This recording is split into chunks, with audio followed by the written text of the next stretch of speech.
In this episode, we're going to create a medieval crossbow. In the event the zombie apocalypse happens, I want to be sure that my subscribers are prepared for it. So with that said, let's get dirty. So I got to say, this has been a lot of fun, and it has definitely been a learning experience. I am not a bow maker. So I'm going to go through and go step by step of how I did it and tell you about where I ran into problems and how you can overcome them.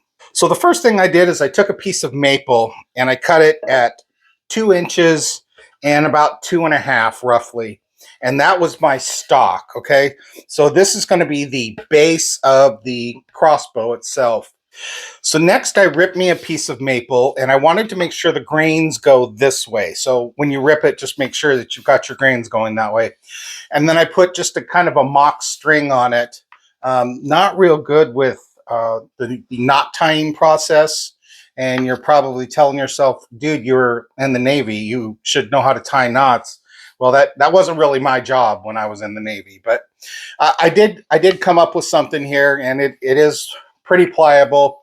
The next thing I did after I ripped this is I put a nice heavy coat of linseed oil on it. I figured that would give it just a little bit more pliability, a little more bendability, I guess. So next I had to cut an area where the pin is going to go to hold the string.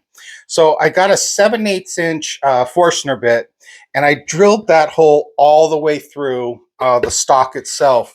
So the next thing I did is I cut the trigger. This is the trigger mechanism. So I cut this, and this basically it's going to pivot right here, and it's going to go like this to pull the pin down to let the string go. Now, after I cut the trigger, I measured it out on the stock to see how far back I had to go to get the trigger to fit inside there. So using the same 7/8 inch Forstner bit, after I made my mark, I basically cut a crude hollow area right inside my stock that this will fit right into. All right, so after doing that, I had to figure out where my pivot point was. So I put the trigger in and I held it up basically to say, do I got enough space to pull the trigger, and will that space allow the pin to be able to be pulled down far enough to let the string go?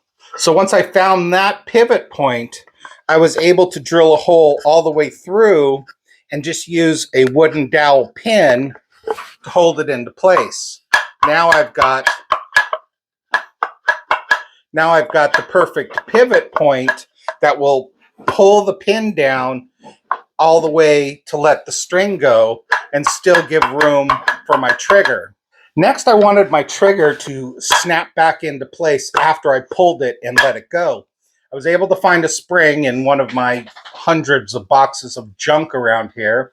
And then I set it in the stock and made a mark on the trigger to show how far down I had to drill to hold this spring into place against the stock.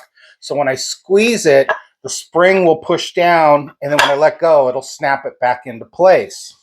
All right, so I had that figured out. I drilled my hole, I put the spring in, and then I put it back together.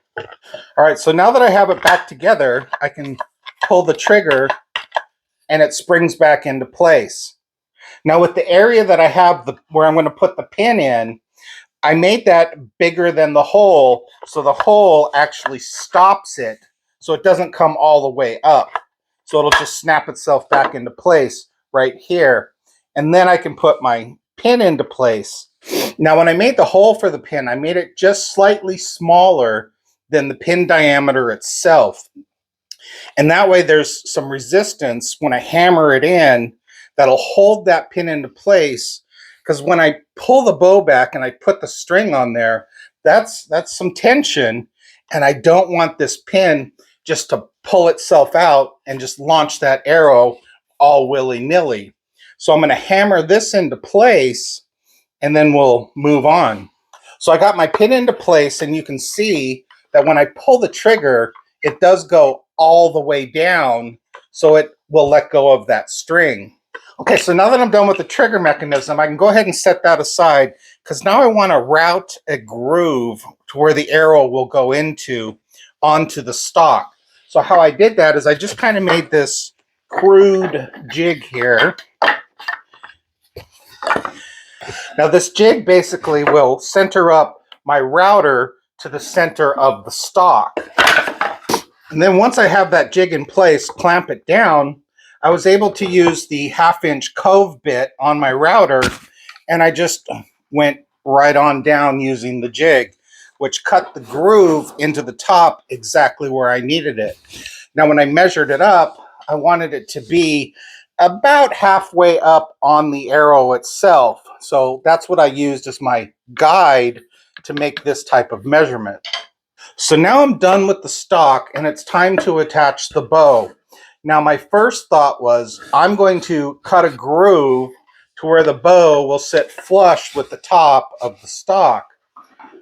Then it kind of dawned on me, wait, I'm going to be cutting a groove in here and it's going to cut that groove into the bow, which I thought would take some strength from it and make it a little bit more breakable, is not as strong. Now that became the backside. And then I cut a rabbet joint in the front so the bow can sit in there. Then my thought was I'll just put a cap on here, a full piece of maple that I will route that groove into and put the bow in, and it'll basically just clamp it into place.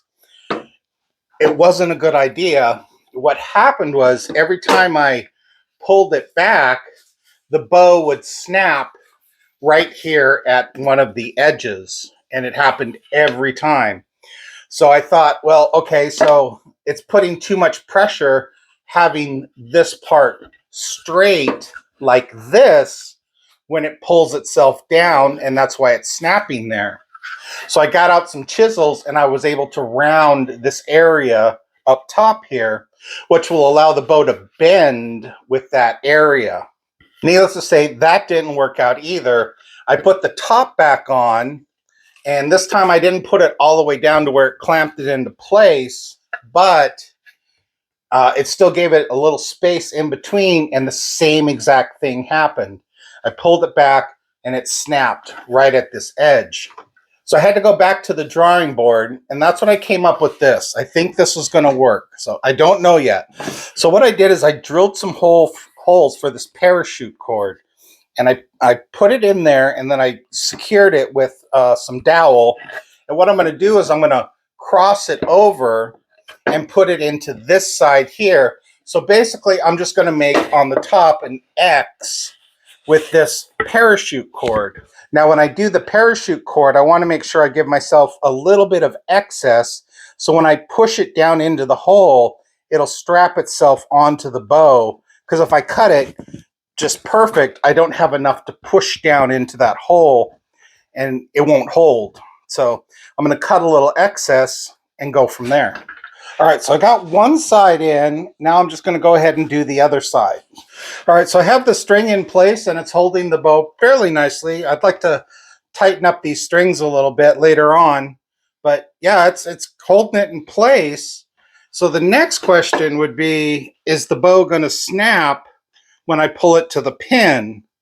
So let's give that a try.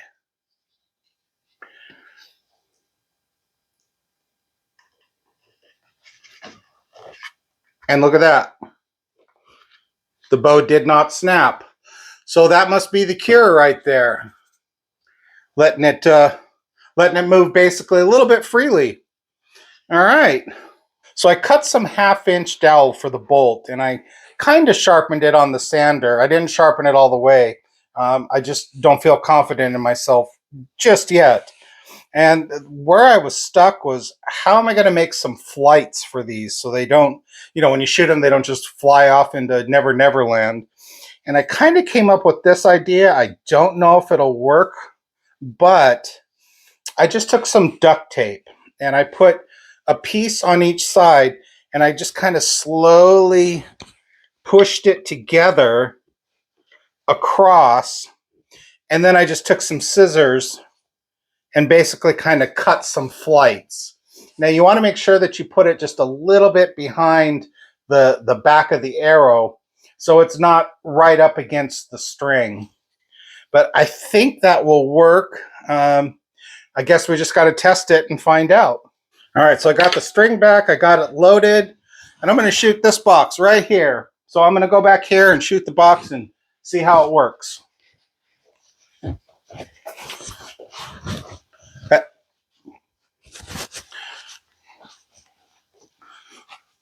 After I make sure the dog's out of the way. All right, hopefully you saw that. It did hit the box.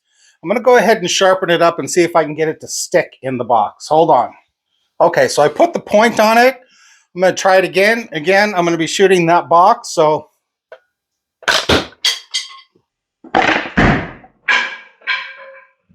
well, it didn't stick, but it did put a hole in it. I don't know if you can see it. It's right there. So that's a fairly successful test. It appears to work. I'm thinking maybe going with a maybe I'll cut a 3/8 inch bolt. All right, I'm going to try with this 3/8 inch bolt. I put a point on it. Let's see if this one sticks.